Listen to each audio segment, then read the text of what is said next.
Suma's POV. Jake's news caught us all off guard. Our two best weapons were both taken out by the enemy team's captain? Rue asked.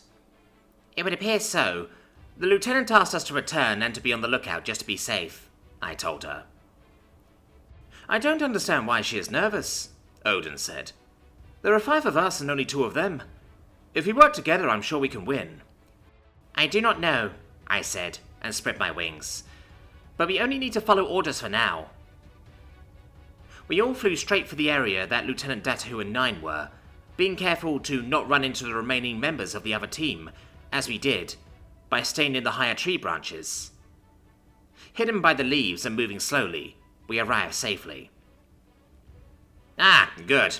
Everyone made it, the lieutenant said, seeing us as we perched.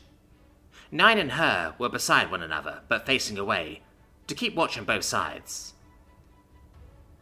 Is everything okay, Lieutenant? Ro asked. Without the captain, this became much harder, she said. Ma'am, there are 5 of us. Surely we can, Odin said, but was cut off. The 5 of us may not be enough to stop a squad captain. Without our captain, our fighting strength has been cut into 1/3 of what it was when we began. Was the captain truly that strong? I wondered.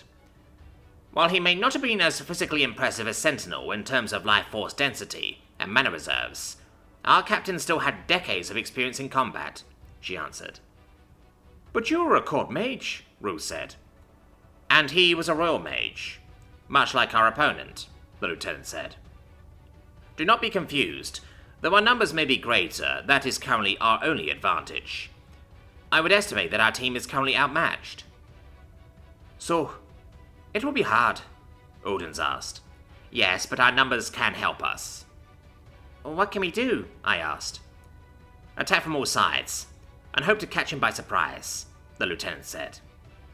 But first, we need to take out the private that is assisting him. Why? Rue asked. We will need every advantage we can get. Leaving him without a partner could prove to be what allows us to succeed. What's the plan? 9 asked, speaking up for the first time. We draw out the private, separating him from the captain, and take him down. After that, we might be able to use the private as bait, to lure the captain into an ambush. What do we use as bait? One of our familiars? Rue asked. That wouldn't be enough. It has to be one of us. Private Suma. You are the fastest member of our team besides myself. You will do it, the lieutenant said. Me? I asked, surprised. We will set up an ambush, and we will spring the trap as soon as the 2 of you are in position. You need to lure him in as quickly as possible. If you do not, then the captain could show up, and that will be our defeat. Yes, ma'am, I said, accepting my role. Our team spent a few more minutes scouting out the best area for an ambush, and going over details on how best to capture the private. Once we were all ready, I set out in the direction that the lieutenant saw the captain come from, and retreat to, during our team's original confrontation. Less than half an hour later, I spotted, or rather was spotted, and the plan was put into motion. Casting a spell to enhance my speed, and I flew away as quickly as I could, and hoped the Nume who spotted me would follow. Behind and below me, I sensed a build-up of mana. A spell was being cast. I adjusted my course and barely avoided a fire spell that detonated merely a wingspan and a half from me. With a deafening explosion, the force of the spell stunned me for a moment, and the bright flash blinded me. I felt my wings brush past branches and leaves rapidly until I regained my sight, just in time to quickly close my wings and dive so as to not fly beak first into a branch. Looking over my shoulder, I could not find the private who had been chasing me, nor did I sense any more spells being cast. However, I did not slow down. Reapplying the enchantment spell, I resumed course for the rest of my group and the ambush location. Nearly there, I thought, but sensed a massive build-up of mana below me. Without looking down, I gained as much altitude as I could and veered to the left, rolling over in the process to try and see where the attack might come from. I flew into the densest part of trees so that the leaves could provide me with some cover, but just as I thought I was safe, another explosion went off beside me, burning my right side, and destroying a large section of the foliage around me.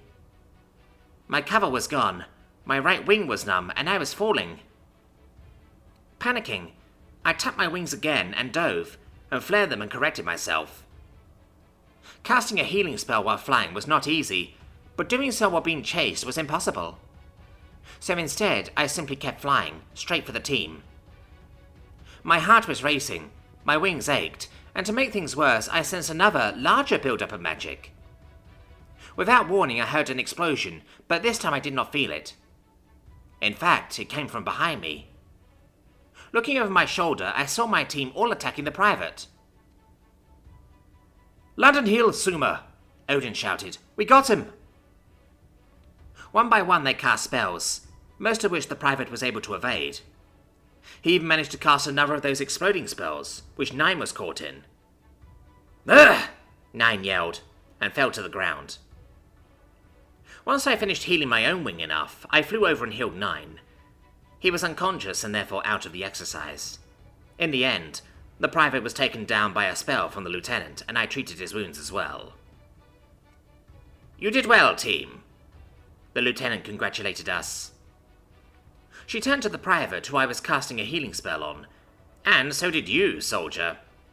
Do you have a name?" "Lika Pack," he answered. "Pack?" I wondered.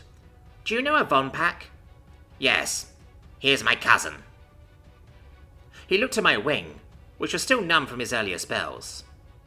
"Is your wing okay?" I looked down it. It was singed from the flames and saw, "I am fine." "Then I guess I need more practice." He is certainly Von Pack's family, I thought. "You did well, Lika Pack. Even when outnumbered and being attacked from all sides, you still managed to take out a member of the opposing force while avoiding their spells. You have been trained quite well." "Thank you, Lieutenant," he answered. "I will take leave of the field now." "Not yet. You are our hostage now." She looked to Nine, who had just woken up. "Off the field, Private. Go fill in everyone on what's happening." Nine was rattled and disappointed at being outed from the exercise, but he was well enough to fly. Once he was gone, Rue tied up Lika Pack with a spell to manipulate the surrounding roots and branches of the trees.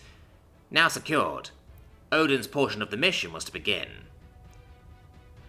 "Roar of thunder, and the wingbeaks of flame, gather before me and cry unto the heavens," he said, chanting a spell.